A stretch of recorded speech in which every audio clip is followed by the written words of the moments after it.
to here? You know what? This is just like a breath of fresh air. I'm not kidding. I think it's been day 5, day 6. I don't even know what day it is, to be honest. But it's just everyone's in it for the right reason. Everyone's in it. You have great energy. You have great people. And at the end of the day, everyone's putting aside their agendas and doing what's best for the team. And let me tell you, it is refreshing and everyone's excited to be here. Do you recall the days when Kennedy Carter and Angel Reese believed they could harass CaitlinClark without facing any repercussions? When referees turned a blind eye, defenders may use cheap shots to target the rookie. The end of that era was really fantastic. Finish. She needs an enforcer. She needs a brute that will wreck people if they wreck her. Sophie Cunningham recently arrived at the Fever training camp with a message that is so potent. Ripples over the WNBA. The black-belted Taekwondo veteran shooter isn't just joining the team. She is now the enforcer for the most sought-after talent in the league. We'll dissect Sophie's training in this video, interviews and camp play, and why she's now the Indiana Fever's secret weapon against all the bullies. Please leave a comment below with CC and Sophie if you're thrilled. Come on.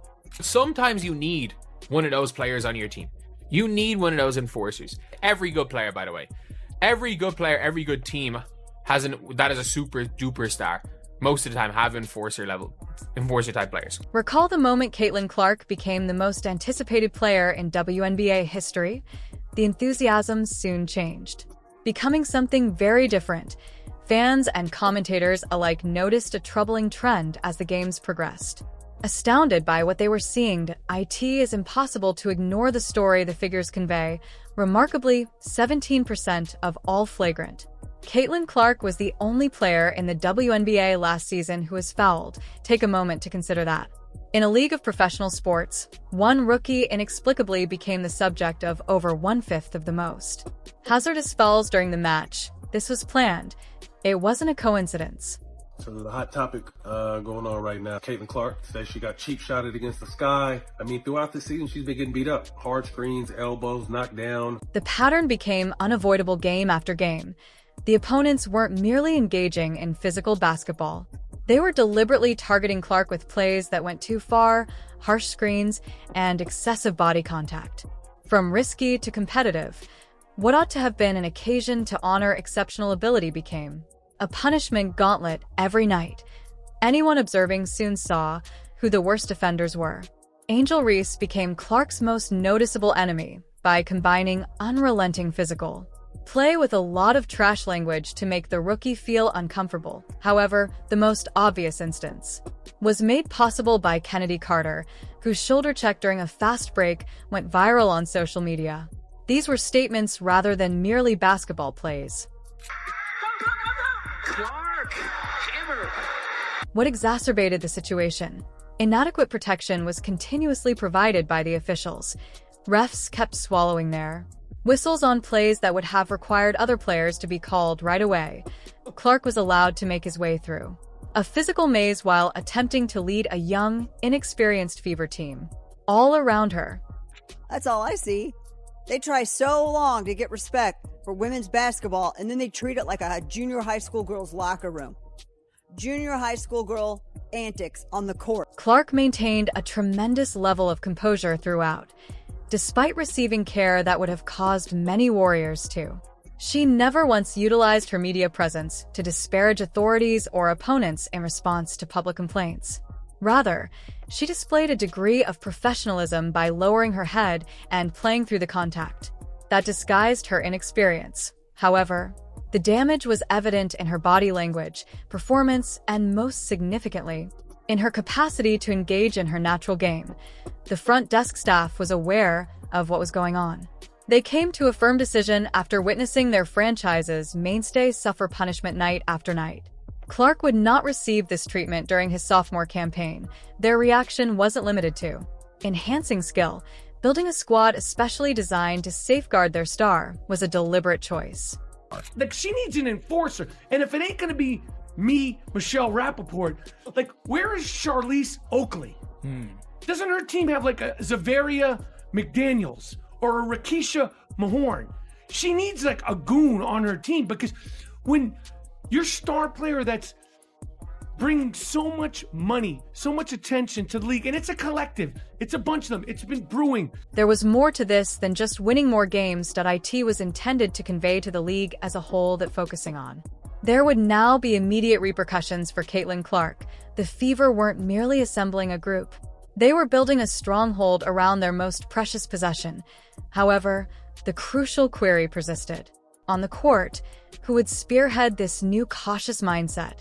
The Fever required a person with the ideal blend of abilities, experience, as well as the readiness to set limits, a 6'1" dynamo with a black, a Taekwondo belt, and a reputation for never backing down from conflict. CaitlinClark was getting hit a lot. She was getting hit a lot early, and they needed their Charles Oakley. You've got that in Sophie Cunningham. Here comes Sophie Cunningham, a player whose fame came before her, but whose actual goal in Indiana wasn't completely comprehended until she took the training camp microphone. Her lifetime three-point percentage was 37.8%. Shooting something that is significantly more beneficial to the Fever, the message that resonated throughout the league, and a Warriors mindset. I just think that's what they were doing in the offseason. They were trying to get winners, people who know how to compete, people who want to win, and put that together with experience, people who have championships. And so when you have that type of combination, and us kind of young bucks, I'm kind of a tweener, and then you have the vets, you're just trying to be a sponge, you're trying to learn, you're trying to be good now, but at the end of the day, you're trying to be the best when it's preseason, right? And so that's why you have those vets, is so you can learn from them. They've been around the game for a really long time, and that's kind of the refreshing part about being on this team, is that everybody wants to learn, and so everyone's dialed in. Reporters anticipated the customary banter about fresh starts when Cunningham entered her first Fever press conference. And group objectives. Rather, they received 6 phrases that had an impact on the basketball community. I'm here to ensure that no one takes cheap jabs at our athletes. That will now cease at a time when the majority of athletes adhere to well-planned PR. Cunningham's direct statement was like a thunderclap. I do think that everyone knows that we have something special here. I think a lot of teams have a lot of teams that are special, a lot of rosters that are special, but can you put it together? Can you put aside your agendas? Can you come into work every single day when you're tired, when you're sore, and still get something done and stack the days? And that's what we're doing. Today was tough. You know what I mean? Like, we've been going for a long time. They haven't been, this is not an easy training camp, I'll tell you that, but I think we're going to be better for it. And I think if you ask anyone, everyone kind of just feels that nice energy. She is especially well suited for this protective position because of more than just her physical presence on the court. Her upbringing demonstrates a foundation of self-control and physical strength that directly relates to her style of play. Cunningham has established a reputation for being fearless throughout her WNBA career. She is the ideal shield for a team that has to set boundaries, since she can avoid conflict. So I'm on year 7, and I did not believe people when they're like, hey, when you get old, you're going to know. Boy, I think I'm starting to get old, and I hate saying that. But no, it's just, we play fast, right? We're going to be quick. We're a run and gun. We're a shooting team. But with that, you got to get your cardio up. With that, you have to play fast, but play smart. And so there's a fine line between that, and we're all trying to get that. There's a lot of people here, a lot of different rotations. A lot of people that you haven't played with before. So you have to know where they want the ball, when they want it, their rhythm, their style of play. And so a lot of people are learning, but it's fun, right? Everyone's excited to be here. Everyone's working hard. We've had 3 really, really good days. The veterans' dedication extends beyond protecting Indiana's standout rookie. Interviews conducted during training camp. She placed a strong emphasis on fostering an atmosphere where helping one another comes naturally. It's critical that we understand, and Cunningham highlighted that affection for one another off the court naturally translates into chemistry and a willingness to defend one another. This way of thinking exposes a more complex approach. She's not merely keeping Clark safe. She's creating an environment where each player feels safe. What's that chemistry building process been like, especially off the court? Yeah. Since you guys are all now in market. I don't even want to sound like this, but it's been easy. It's been easy because you have really, really great people here that want to be a part of something special. And so they're not only phenomenal athletes, but they're phenomenal people. They're out in the community. They do what's right. I don't know, we're just good stewards. And so when you're around those types of people, it's refreshing. And when I say this, I'm truly happy to be here because it hasn't been like this for my career in a really long time. When reporters explicitly questioned her about the physical abuse Clark received as a rookie, Cunningham didn't hold back during the season. "That's not basketball," she said firmly. "That won't occur on my timepiece." Her response was so straightforward that there was no space for interpretation. The days of being too physical as a tactic against the franchise player of the Fever had ended. Anytime you play with the GOAT of our team, or the GOAT of our game, you're going to learn a lot. You know, you have to be ready for the ball, head on a swivel at all times. And the way that she throws the ball is a lot how DT threw it. I think this is just the younger version of her, so she has a little bit more energy, a little bit more spunk. I miss DT in her prime, but doesn't mean she wasn't great when I played with her. But honestly, at the end of the day, everybody can shoot, right? If you're cutting and you're open, you're going to get the ball. And so you just have to be ready for that. And I'm excited for that. And I think you'll see 1 through 5 is interchangeable. Playing with greats like Brittany Griner and Diana Taurasi has given Cunningham a distinct perspective on managing the limelight. Did I know what it's like to have every action examined? She mentioned during camp, outlining her strategy for blocking out outside distractions and safeguarding the team's mental space. For a young club that is receiving unheard of attention, this veteran knowledge is vital.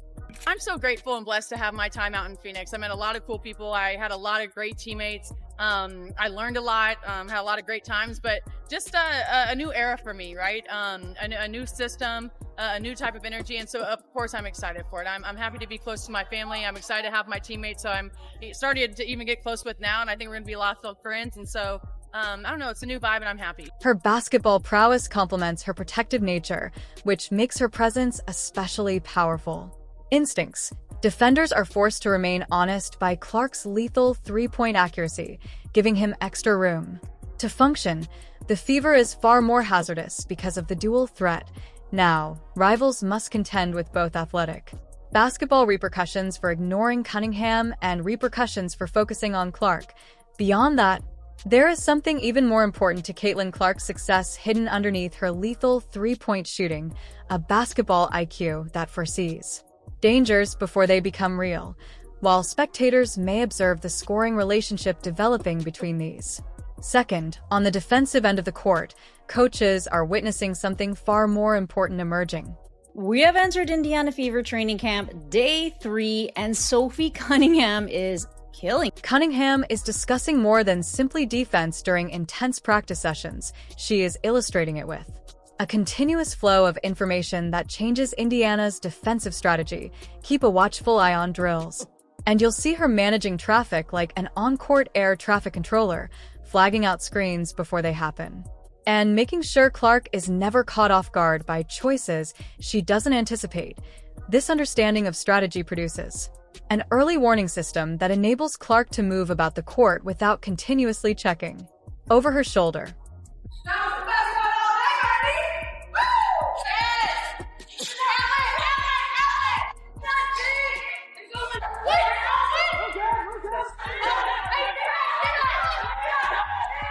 A gripping narrative is presented in the practice footage.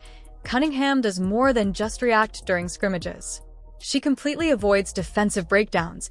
She anticipates offensive actions and calls out positions all the time, and coordinating the defensive unit as a whole to function as a single, unified force. This proactive strategy entails, without having to worry about where the next hit could come from, Clark can devote all of her attention on her attacking game.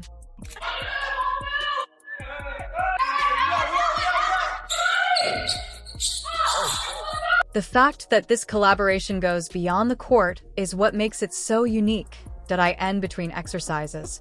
Cunningham and Clark are frequently huddled together, having passionate discussions about team dynamics and strategy. This quick growth of off-court interaction has established a foundation of trust that directly to gaming scenarios. Did I end the fourth quarter? When the pressure increases, that created relationship implies they can converse by simply nodding or glancing at each other.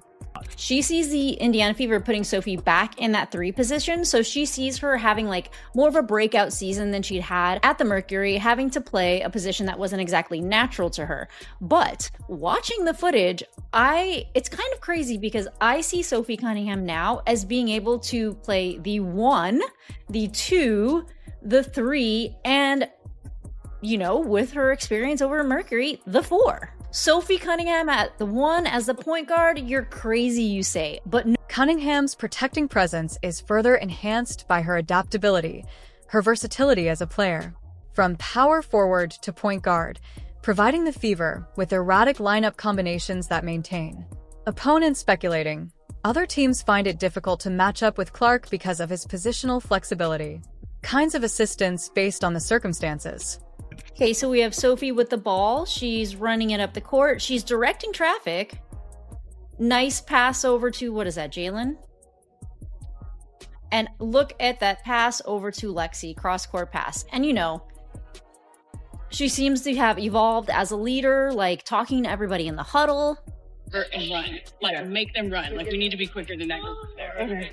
And it looks like they were just kind of testing out Sophie as a point guard at times. The influence goes beyond the relationship with Clark Cunningham.